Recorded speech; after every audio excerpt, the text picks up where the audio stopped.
Hi, my name is Hairong Feng. I am the Associate Director of the University of Minnesota China Center.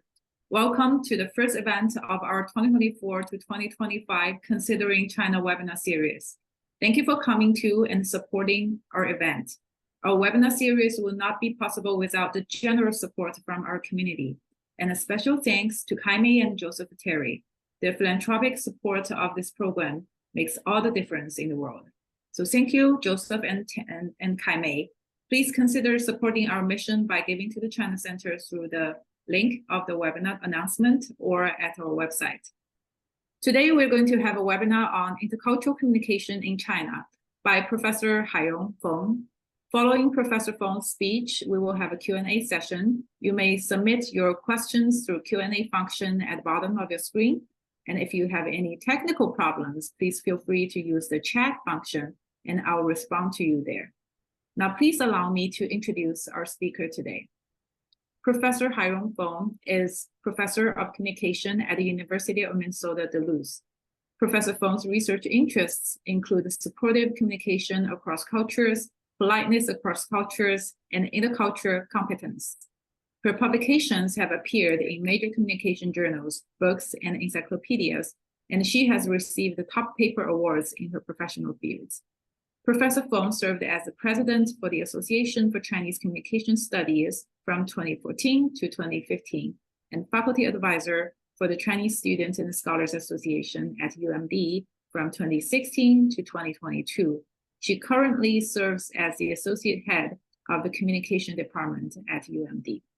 Now, without further ado, Professor Feng, please. Good afternoon, everyone. Thank you, Haiyan, for the introduction, and thank you, everyone, for joining today's webinar. So I'm teaching in the Department of Communication at the University of Minnesota Duluth campus. So it's such an honor to speak at the Considering China webinar series hosted by China Center at the University of Minnesota. So over my 18 years as a faculty member at UMD, China Center has influenced my career path in unique ways. So a feeling of connection to my home culture. So today I will discuss the history and the development of intercultural communication in China, but mostly from a personal approach. So my experiences as a student, a teacher, and a researcher. So while I prepared the topic, I just realized how much my personal journey in intercultural communication is influenced by the historical and current context of intercultural communication in China.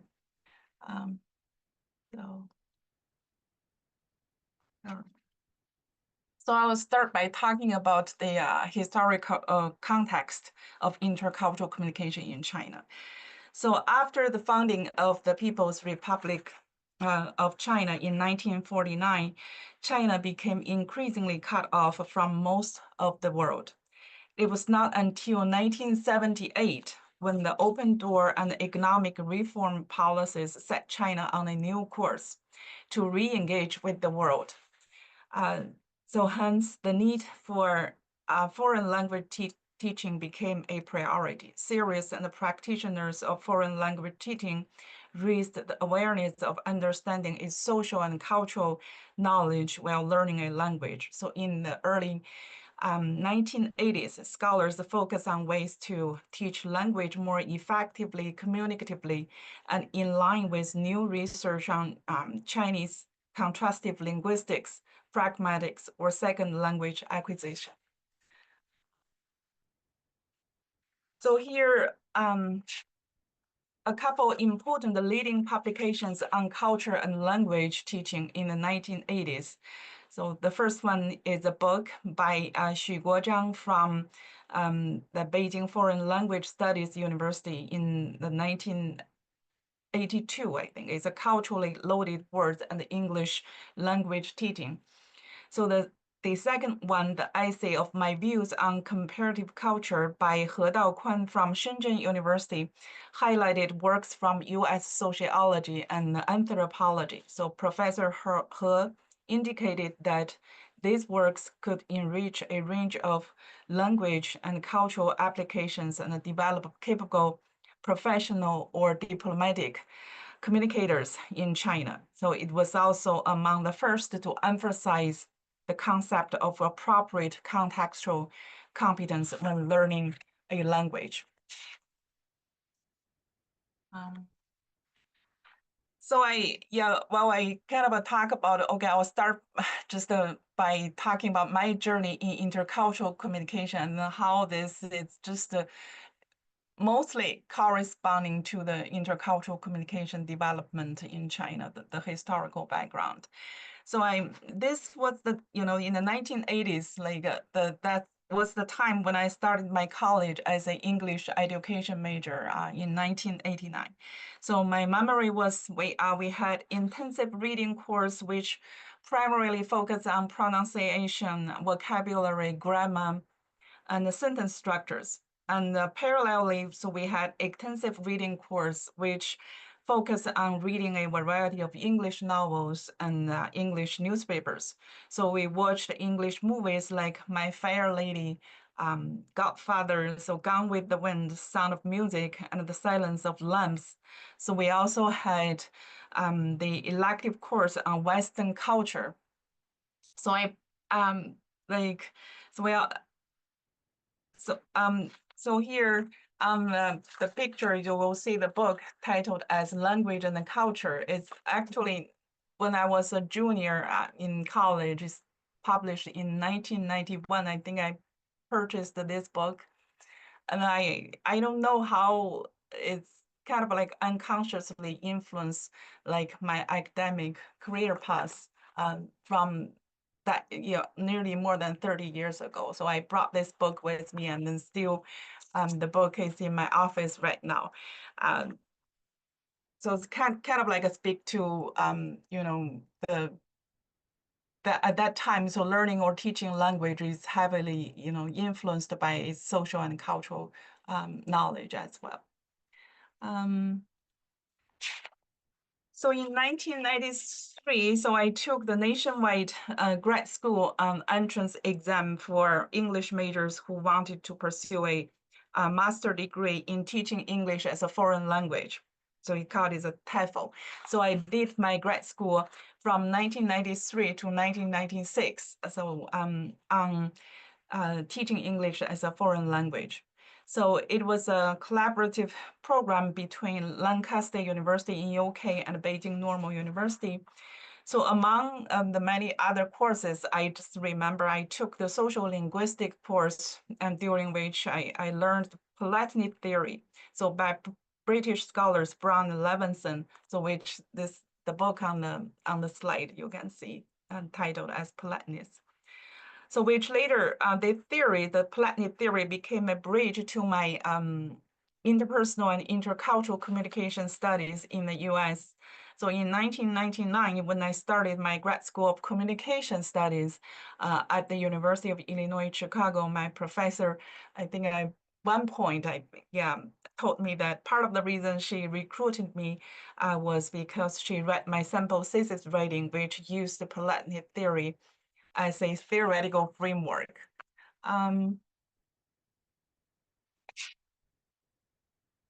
So then kind of going back to the broader background of intercultural communication development in China again. So there's the emergence of intercultural communication as a field in China. So that's the expansion of foreign language teaching to social cultural knowledge leads to a growing awareness of the need for intercultural communication. In the mid-1990s, nationwide scholars launched the first intercultural courses, started directing master theses, and wrote first textbooks. So the growing US-American intercultural communication field served as the main inspiration. So in 1995, so the first international intercultural communication conference hosted by Harbin Institute of Technology. So the Chinese Association for Intercultural Communication was established in 1995. with the aim of fostering Chinese intercultural teaching and research and promoting collaboration between Chinese and international scholars. So therefore, with that kind of the bigger, broader, foreign language learning and training background, so it's not surprising to say many intercultural communication programs right now in China are housed in the School of Foreign Language and School of English. But in the United States, intercultural communication program is mostly housed in the School of Communication or Department of Communication. So that's kind of like an interesting difference. So here, yeah, talking about the beginning of intercultural communication globally, just situated the Chinese intercultural communication development in that broader background. Here, I briefly kind of talk about this one, the history and the development of intercultural communication paradigms across the globe. So in the United States, so that's exactly started after World War II. By the Foreign Service Institute, the FSI, training personnel going overseas. Because after World War II, the United States started to expand their influence across the globe. So they need people to go to other countries to influence or help people there. So it's mostly centered on nonverbals. It's quite interesting, not language, but nonverbals by Edward T. Hall. He is an anthropologist talking about like doing research about, the nonverbals of space and time. The space is the distance, people keep when they interact with others. So how the space distance is different across many different cultures. For example, in the United States, people tend to remain a bigger personal distance compared to some Arabic culture or collectivistic Latin American culture or even the East Asian culture.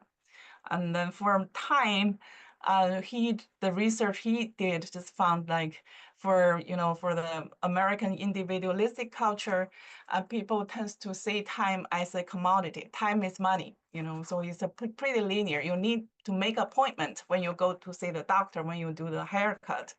But in like Arabic culture or even the Chinese culture, some like mostly the collectivistic culture, is more polychronic to say the time. So you don't have to make appointment when you go haircut. You just walk in, sit there, wait until your turn. It's kind of an interesting, again, difference to say how people manage time or perceive time in a different way. So in that way, Edward T. Hall is called the founding father of intercultural communication in the United States. So the initial scholarship was interdisciplinary and aparadigmatic, and later became dominated by functionalist or post-positive research traditions.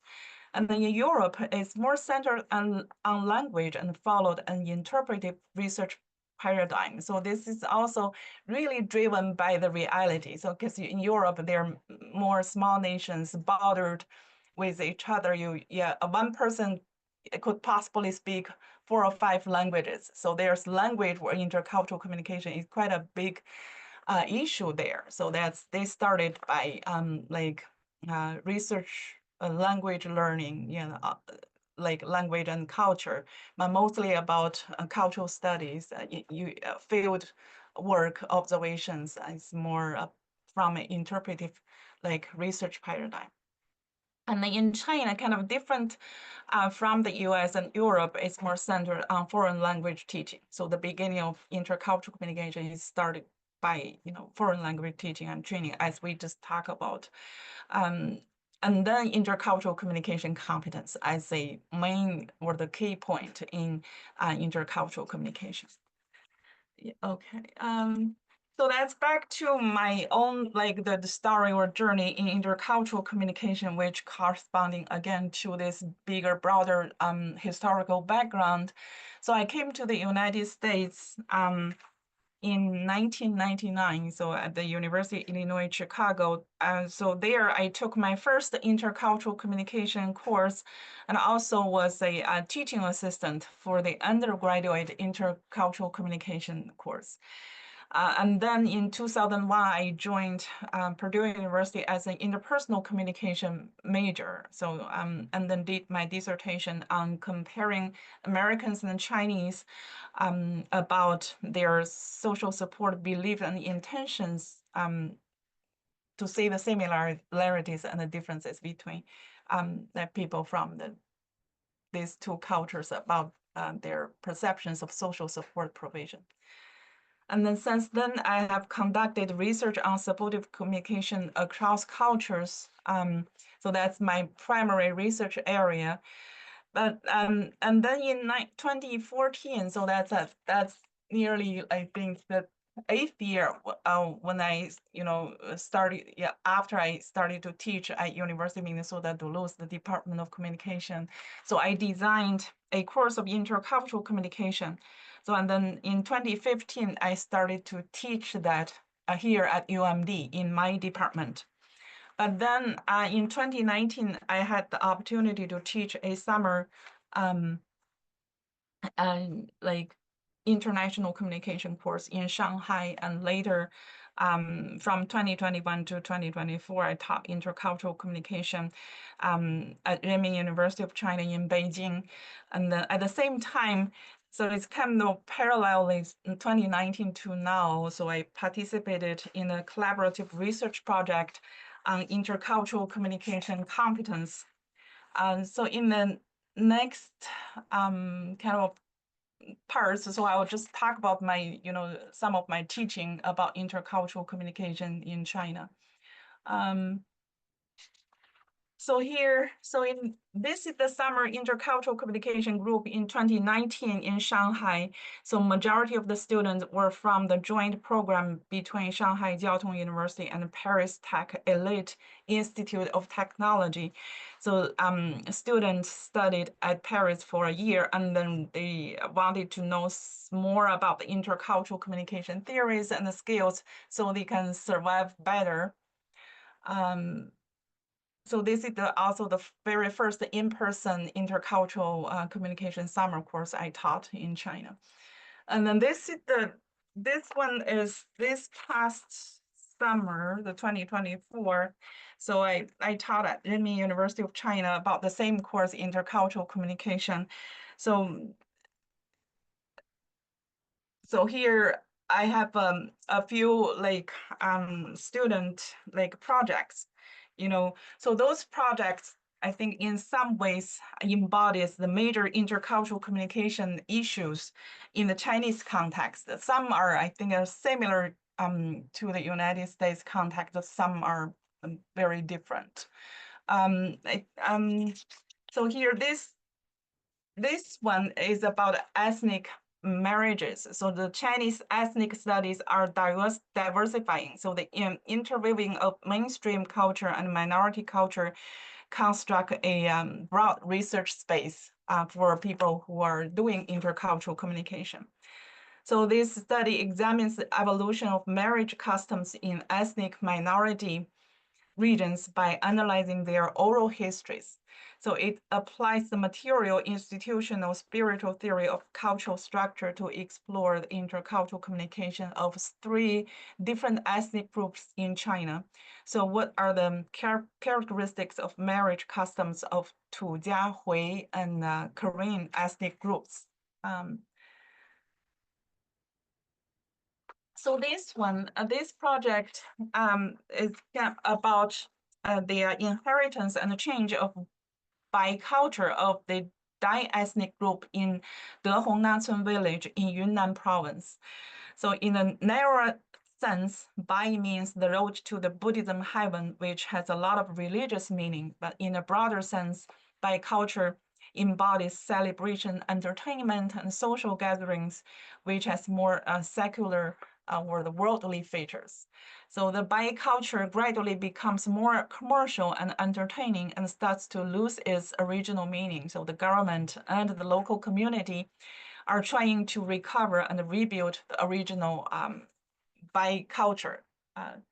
So these two projects, I think, actually shows one of the major intercultural communication research topic between, the minority ethnic group and like the differences and similarities, or sometimes just the solo like ethnic minority group research. So a lot of people or the researchers or students, they go into the local area to do field research. So take field notes observations, so to stay with them for some time doing conversation interviews, and then coming back to analyze some of the data they collected.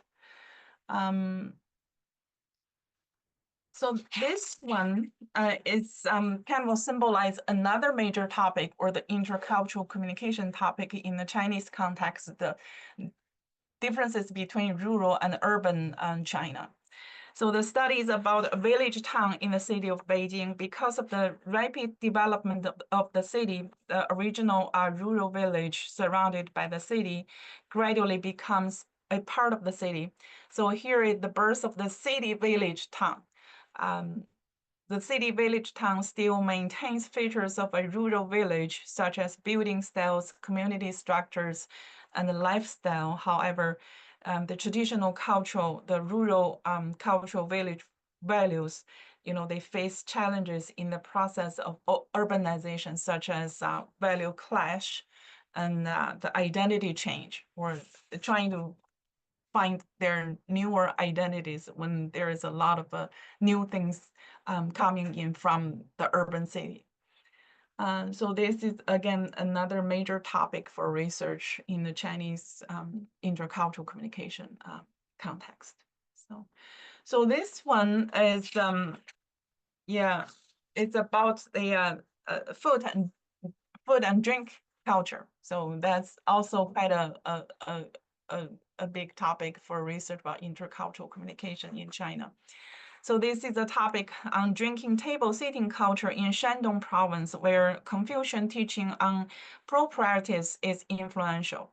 So for example, you say the left and east seats are the best seats reserved for important people. So when you have a dinner gathering with drinks, so people sit around the table. So the four sides are symbolizing the four seasons. So in nature. All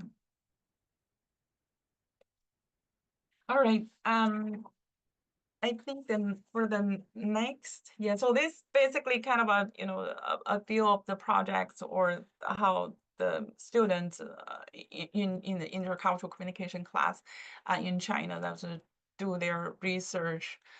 What are the the major topics of research on intercultural communication in the Chinese context? I think a lot of the in the U.S. context, and as well as the European context, I think they are facing different type of social issues or the problems. I mean, in the U.S. particularly, the racial, ethnic, group differences. So it's quite a topic for study of intercultural communication scholars. And then in Europe, mostly with the refugee, refugee culture. So like in Germany and France, those are the countries which take a lot of political refugees from Africa or from the neighboring kind of small countries. So those are the questions they are facing. So that's, again, when we're talking about the research project, it's mostly problem driven. So what are the specific problems faced by people there? So they started to work on it. So all right. So that's about the my kind of talk a little bit about my college education when I was a student in China, and also part of the recent teaching of intercultural communication in China. And then the next part, I think I'll wants to also briefly talk about the research on intercultural communication competence. So I did collaboratively with our researchers in China. So the research on intercultural competence is also kind of like, again, situated in a broader context of the intercultural communication development over the history in China. So while teaching and learning foreign languages, particularly English, so that's the emphasize the the social and the cultural part of learning a language. So that is where intercultural communication started in China. Then so within this intercultural communication, I mean the field, the topic of intercultural communication competence, or sometimes people just call it the intercultural competence, in language teaching and learning are very much highlighted. So that's, I think, also part of the reason, I think, why we find, kind of like pick up this topic for the research. So here, just a very brief kind of a historical context about this. So at the turn of this century, as research programs began to be more focused, the scholars emphasized the needs to develop intercultural communication competence, or sometimes some scholars prefer to just use the intercultural competence, ICC, to kind of talking about, we need to be appropriate and to be effective, and then to fit into the context when we communicate with people from different cultures, particularly using your second language, not your native language. So the Chinese English syllabus for English majors requires that English majors have intercultural awareness. That's part of the competence. And then tolerance, flexibility in real like intercultural context. So requirements give intercultural competence the same important role as English knowledge and language proficiency for millions of college English learners. So that's basically talking about, okay, so learning, if you're an English major, so vocabulary, grammar, sentence structures is very important. Yeah, so those are very important component of a language, learning a foreign language, like learning English. And then, but at the same time, if you want to be a effective communicator, you also want to know or be competent about their cultural rules, social cultural norms, values, and where the English language is used. Otherwise, I know how to say the language, but I don't know how to behave appropriately in a particular specific context. So then that's not a very competent behavior. So in the intercultural communication competence, the theoretical, like the model, the argument. So the competence is increasingly integrated as a core component in the intercultural communication courses and the research projects. So, so some of a number of scholars have been moving beyond calling for competence to actually empirically studying how the conceptualization frameworks and applications of intercultural competence work in China. So here on the slide, there are some examples, like as early as 1998, Professor Gao Yihong from Beijing University research on the DAO and the devices for cross-cultural communication and competence published in the language teaching and research. Is the original article is in Chinese. So in Chinese, it's the DAO and qi. So DAO means the principle, the principle we want to follow when we communicate with people from different culture. And the devices means the skills, the knowledge. So that's basically the DAO is what kind of principles you hold, what kind of person you really hold by yourself. And then if you being open and being, flexible, so that's the primary attitude you hold, and then the devices with, oh, do I know the language? So do I know the cultural rules? So those are, or how do I know how to communicate? So the skills to listen, skills to observe, skills to mediate. So those are the Daos and, Dao and the devices, Dao Yu Qi. And then there are some other like empirical studies. Of course, there are more than this. I just list a few here as an example. So most of this, the research still follow the standard model of affective, cognitive, and behavioral characteristics and skills with the typical components highlighted, like cultural awareness, cultural knowledge, and the communicative practice. And then at the same time, is just as the field of intercultural communication actually heavily influenced by intercultural communication in the United States, the research is also very much influenced by the Western traditions of the US communication studies. So this is also a part of the rationale that we developed our research on redefining intercultural competence, like using the Delphi method by recruiting scholars or scholar participants from the East Asian culture, including China and Japan. So trying to see their perspectives, what do they think, like the most important components or definition or evaluation criteria of intercultural communication competence beyond the current very popular Western models of intercultural communication competence. So this is the article is already published in August, I think, yeah, just last month, very fresh. So that's redefining intercultural competence using the Delphi method, published in a Journal of Studies in International like Education. So it's a quite a interdisciplinary. So that's, yeah, the story behind this study is kind of like, because that's not my primary research area. I'm doing social support. But well, in 2019, when I taught in Shanghai, I attended an intercultural communication conference there.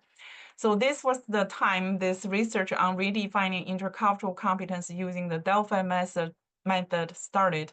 So it is a collaboration with Dr. Xiaodong Dai from Shanghai Normal University.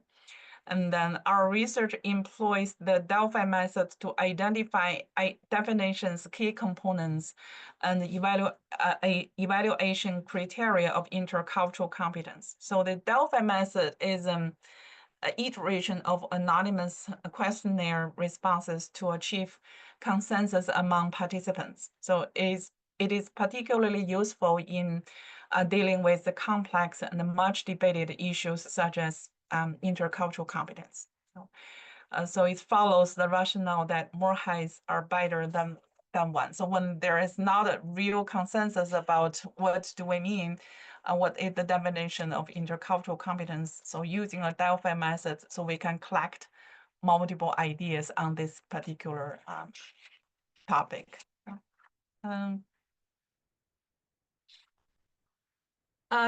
So, going back to the, I'll just briefly talk about probably using another like 10 minutes or so to talk about our study here. So the redefining intercultural competence using the Delphi method. So there are three issues involved in this particular research.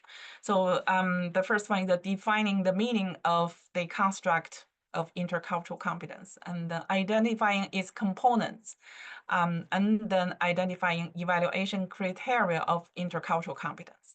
So the goal of this Delphi study is to identify the common ground among Euro-American and East Asian scholars and to develop a conceptual model. So the data collection is lasted for 4 months from March to July 2020, it's nearly 4 years ago, just right like the beginning of the pandemic. So 68 experts from 8 countries responded to 3 rounds of Delphi questionnaires. So there are like 31 scholars from China, 18 from the United States, 9 from Japan, 5 from the United Kingdom, and 2 from Germany, 1 from Australia, 1 from Canada, and 1 from Spain. So these experts are from a variety of disciplines as well. So they are, from communication, foreign language education, linguistics, and international education. So this reflects that intercultural competence is truly an interdisciplinary field. We also held 2 sessions of Zoom meeting discussing some of the controversial research results in August 2020 when we are, we were done with the data collections, kind of like a debrief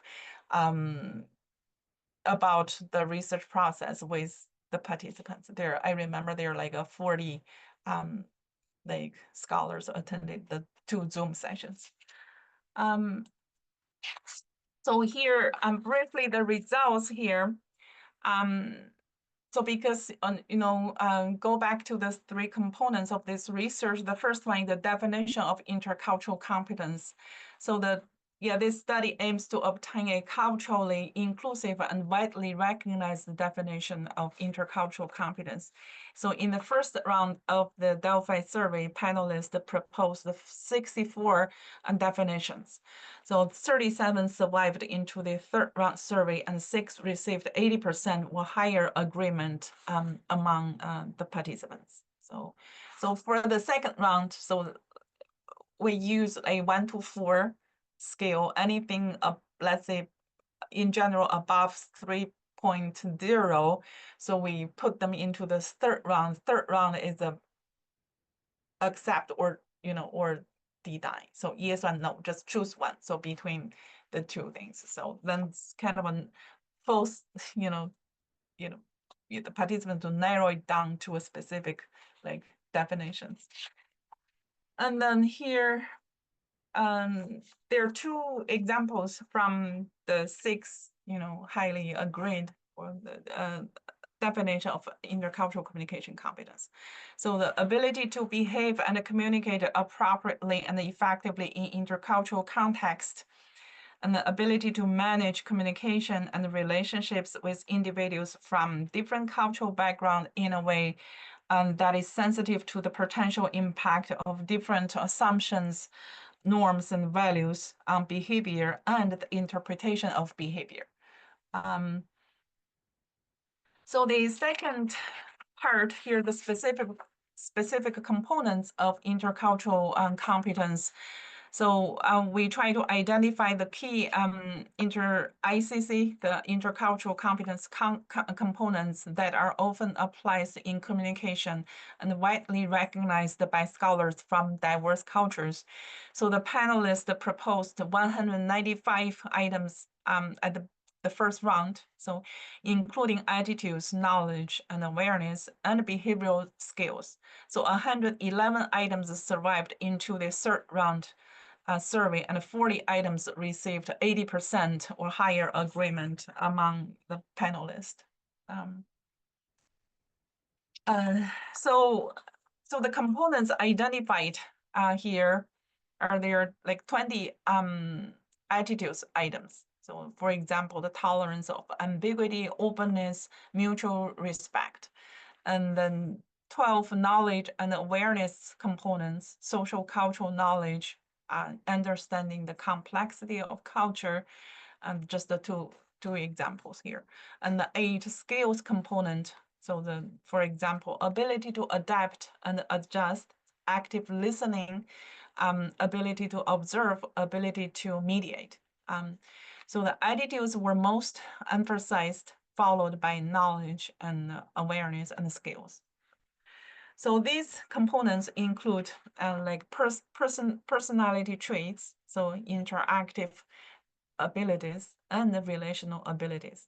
So then by looking at or examining those components identified by the scholars, we see indicating that intercultural competence requires individual traits, that basically the attitude part, and the interactive as well as relational abilities. So interactive is communication, communicative abilities, and relational or, the ability to maintain a relationship while you are communicating with the person.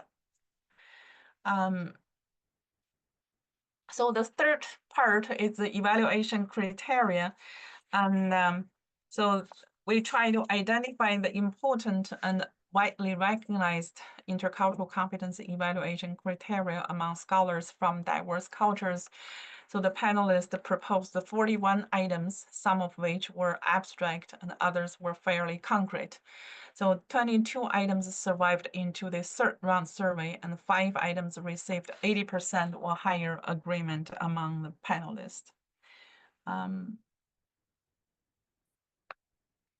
So here are the 5 received 80% or higher agreement. So number 1 is the appropriateness. So number 2 is achievement of mutual understanding, which includes agreement to differ. And then number 3 here, learning from reflection, especially from like the field cases. So this is a very new perspective from, I think, mostly from the East Asian or the Chinese culture, like 失败是成功之母. So we learn from the field cases, but that's not something like highlighted in the Western or the United States culture. So number 4, effectiveness. And then number 5, being able to cope with the real intercultural issues in real life. So among these 5, so number 1, number 4, appropriateness and effectiveness are traditionally identified as a like competence evaluation criteria for interpersonal communication and intercultural communication in the field of, communication. Okay, so then finally, so we come with the conceptual model based on all these components. So first we define the meaning of intercultural competence by integrating the 6 definitions with 80% or higher agreement among panelists. Here is our definition in the paper. So the ability to communicate and manage relationships appropriately and effectively in intercultural context, and then integrate the 40 specific components and 5 evaluation criteria into a coherent framework. So you will see the model here. So this is the final model we proposed. So if you can see it clearly, a little bit small of the font here, but attitudes and knowledge at the very fundamental level. So you also have, being open, so being respectful, being culturally sensitive, and then tolerance of differences and ambiguities. And then, so with that, that attitude, so I'm willing to, to communicate. And then here, cultural knowledge, knowing the complexity of culture, knowing cultural similarities and the differences, those are the knowledge component. So with the attitudes, with the knowledge, and then, the second layer is the skills, the skill to listen and then observe, skills to adapt and adjust, skills to communicate, and the skills to mediate. So mediate basically relationship maintenance. So awareness, so cultural self-awareness, awareness of self and other, and then awareness of taking another's perspective, critical self reflection. So on the top here, the desired outcomes is the inclusive mutual understanding as a result of a good intercultural communication. So appropriate and effective communication. So again, so you will say appropriateness and effectiveness. And the intercultural learning, and then relationship satisfaction. So among these 4, I think the relationship satisfaction is a pretty new element in addition to the previous Western model of intercultural competence. So that's a relationship satisfaction, mostly I think from the East Asian scholars' identification of that component. So emphasizing relationship maintenance, relationship satisfaction, relationship development. But that doesn't mean that the Western people, they don't emphasize relationship. They do. So, but just for for like in intercultural context, I think that for the relationship satisfaction is very much emphasized in interpersonal communication in the Western or United States context. But for intercultural situations or the context, that's probably much less a concern. So if we are able to communicate, convey my meanings well through my message, then that's probably good enough. But then for the Chinese or East Asian collectivistic culture scholars, I think, or yeah, even in that situation, yeah, maintaining relationship development, relationship satisfaction is very much highlighted. All right. So by the end, so here, so this Delphi study comprehensively examines the intercultural competence from the multicultural perspective. So by recruiting scholars from East Asian cultures. So it contributes to improving our understanding of the construct in terms of its core meaning, key components, and the evaluation criteria. So the model developed by this study can facilitate dialogue across perspectives and serve as a basis for the further development of a global framework. So of course, I think the limitations is you can include more cultures like, African culture or Latin American culture. But because of the time and the resources, so we are able to, to identify that many. So all right. So with that slide, I think that's kind of a conclude my presentation here. And then, so I basically, discussed the intercultural communication in China, mostly based on my personal journey as a student, as a teacher, as a researcher, which is situated in the broader background of the development of intercultural communication as a field in China since 1980s. It's perfectly kind of a match when I started my college as a English education major. So, all right, thank you for listening. And then now I'm open to questions. Thank you very much. This is a wonderful presentation. And we already have a few questions lined up in the Q&A box. Could you please stop sharing first, maybe? Right, yeah, I can do that, I think. Yeah, so here's a question. How does the use of humor or teasing help or hinder effective intercultural communication? Using humor, let me just kind of try to stop the sharing first. Is that?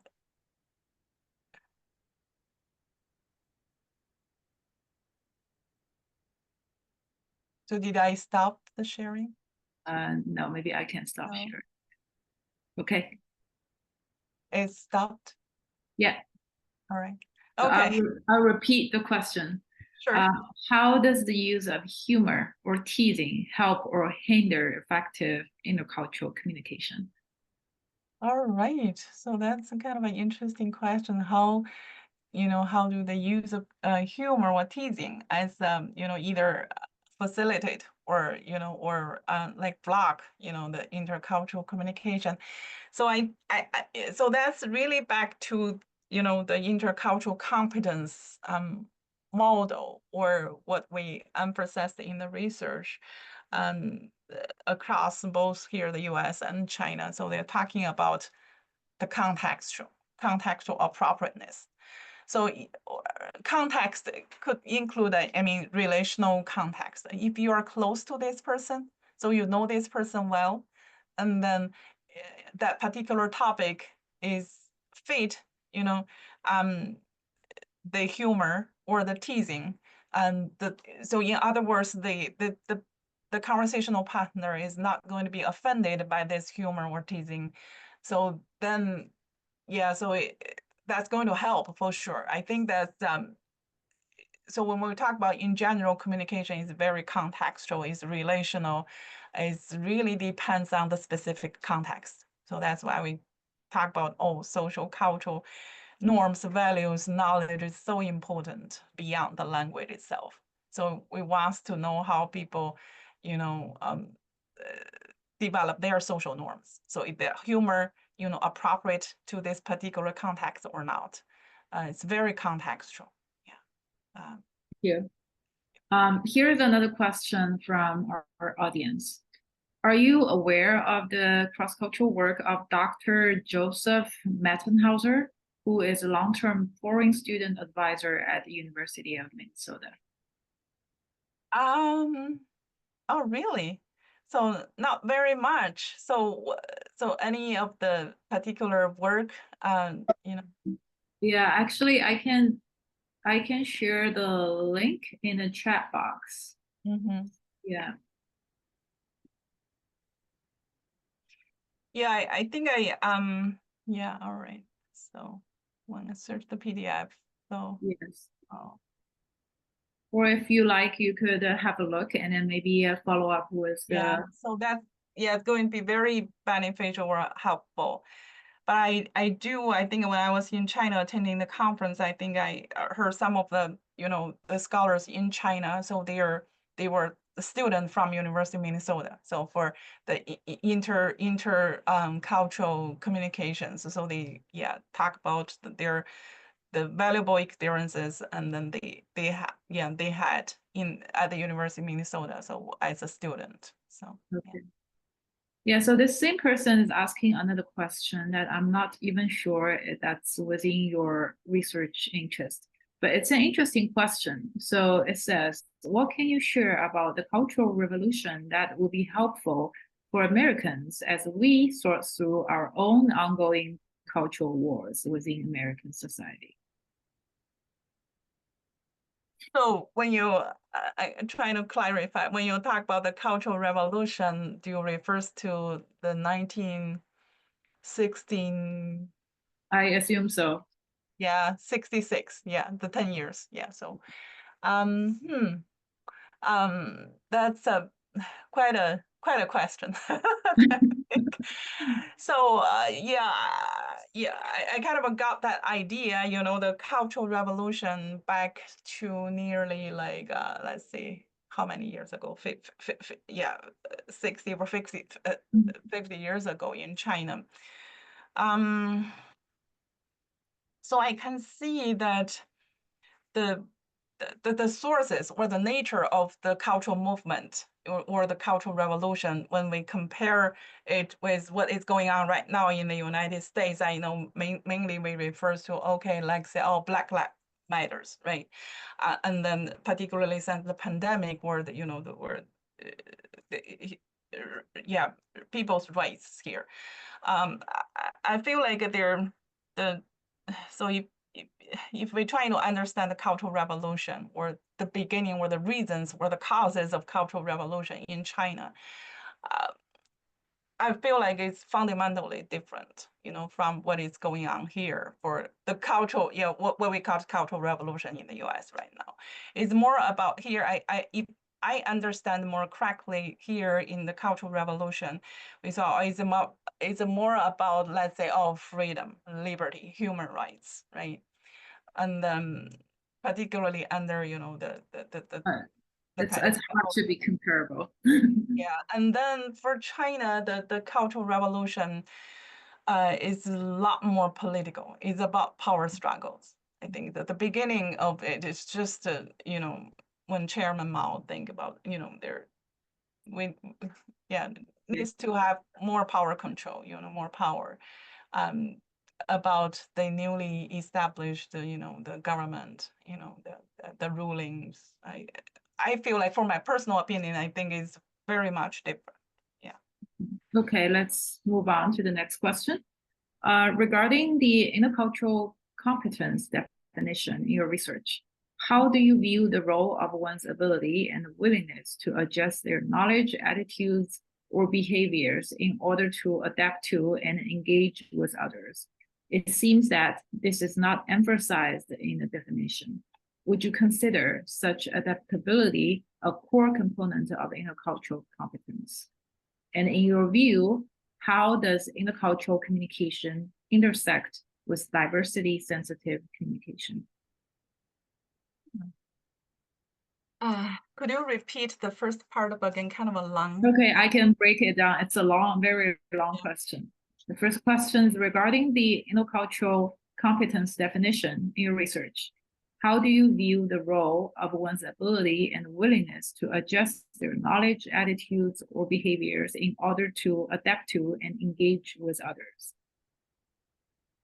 Okay, so their ability to adapt, to adjust, and then to interact with others. I think in our definition of the intercultural competence is like quite a, I think it's pretty brief, like the ability to communicate and manage relationships appropriately and effectively in intercultural context. So that's, I think, the ability to adjust and adapt or being willing to communicate with the other person is kind of like probably broadly covered by the ability to communicate in some ways in our definition in the research. And then, but in addition to that ability to adjust to, ability to adapt and the ability to, be willing to communicate. So we also have that manage relationships. Relationship development, relationship maintenance, and then in appropriate and effective ways. So. Okay. Yeah. The second part of it is how does intercultural communication intersect with diversity-sensitive communication? Okay.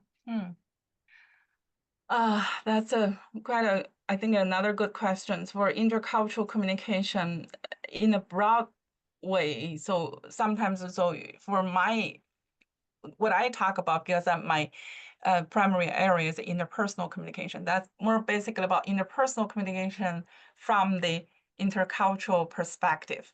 So then at the broader level, we actually have the international communication, where I'm communicating with a person from a totally different culture. So that's the two layers of intercultural communication. So that's an international level, in international level. So if I'm communicating with another person, let's say, from China or from like Europe or some countries in Europe. So that's more international kind of levels of intercultural communication. And then for the diversity and, being sensitive, to the topics, and then what we address here in the United States is more domestic.